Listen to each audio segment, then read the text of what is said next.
Pitched great, and we had a chance to give him a break. So, I mean, we've been riding him pretty hard this month, and, he's close to 100 pitches. So, I was comfortable where we were in the bullpen. That allowed us to give him a little break, and so I made the change there with him. But he really pitched well. Great job, and it's good to see the offense break out too. It's nice to have a little cushion there where that allows you to make that move and not push him too much. Bruce, is the lesson never intentionally walk the batter before Kelby Tomlinson? Yeah. How about Kelby? You're hoping he gets a run in, but to hit your first home run. I mean, that's a memory he's always going to have, and really all of us. I mean, we were so happy for him, and a nice piece of two-strike hitting too. He was battling up there and fouled off some tough pitches, and looked like a changeup he got. He got enough of it, and the kid's done a great job up here. He really has. He's faced some tough pitching, and he's got a nice short swing. He uses the whole field, but I guess he showed he's got a little pop too. Coach, it's obviously nothing new for Bumgarner, but what's distinctive about this month? What has he done this month to kind of climb into a Well, I agree. level? It's nothing new. I don't know what I can tell you, about Bum as far as this being new. No, this is one of the best pitchers in the game. He's one of those elite guys that he's got that great maniacal focus you talk about when you want your pitcher to have when he's on the mound, and good stuff. He's got 4 pitches, and so it's nothing new. I mean, we've seen it, and he just had a terrific August.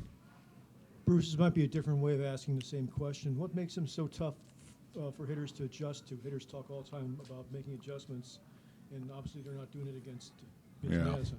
Well, I think you start with this stuff. I mean, he's got 4 pitches.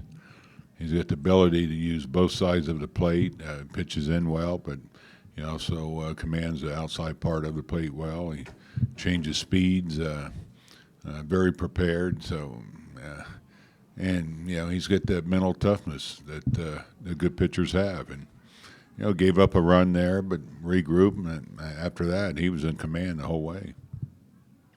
Considering he stuck the landing, what kind of score are you giving him on that covering first play? That was one of the better plays we've had all year. I mean, that's a difficult play. You're going full bore. You got some speed going down the line, and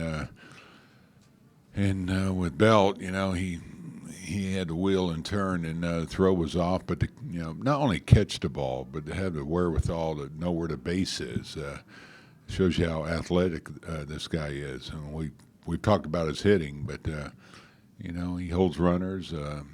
He does all those little things, and that was an impressive play. I was a little concerned there. He got turned around pretty good, but still know where the base is. I thought was one of the better plays I've seen this year. Yeah. Bruce, obviously the idea is to stay within spitting distance of the Dodgers till they get here or play them next week. What does this series tell you? Does this series tell you anything in terms of this weekend and?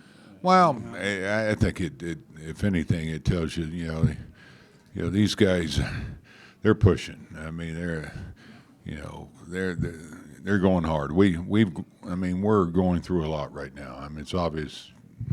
The injuries we're having to overcome, and some young guys are getting in there, and they're making a lot of contribution. Of course, Tomlinson, but I thought Perez had a good day. So it just shows you the heart that they do have. And we had a tough road trip. We're close to having a pretty good road trip, but they just have a lot of character, and they come out here every day. First game, you hate to lose that first home game, and we got beat up pretty good, but you got to be resilient in this game. And they bounced back and put together 2 really good ball games against a good ball club. And there's baseball left, over 30 games, so there's time for us to get on track here and find a way to get there. Bruce, to have a guy like Kelby come up and make the impact that he's having and have the kind of presence, calm presence, Duffy, we saw it last year. What does it say about what's going on in your minor league teams in terms of these guys' preparation when they get to this level? Yeah, well, I think you have to start. I mean, you start with scouting. These guys that we've drafted, they're, I call them complete players. It's not one tool that stands out on them, but they do a nice job defensively. They're athletic. You saw how quick he was when he beat that throw to second yesterday, and then, including Duffy and really all of them. Panic and hate to leave somebody out, but and then you look at our development people and the job that they're doing down there. And I've said this, before, but during the course of a season, you're going to have to overcome injuries probably, or some kind of adversity, and you need somebody to come up and give you a shot in the arm. Duffy did it last year. Tommy's doing it right now. Panic, and so that's that's so important to have depth. And these guys we're calling up. What I'm pleased with is that their poise, their sense of comfort up here, their sense of belonging, and they're not in awe of everything. And I think it goes back to spring training. I think the fact that the minor league complex is so close to ours, we bring these guys over. They come up, they know these guys, so it makes that settling in process a lot easier. Just one more on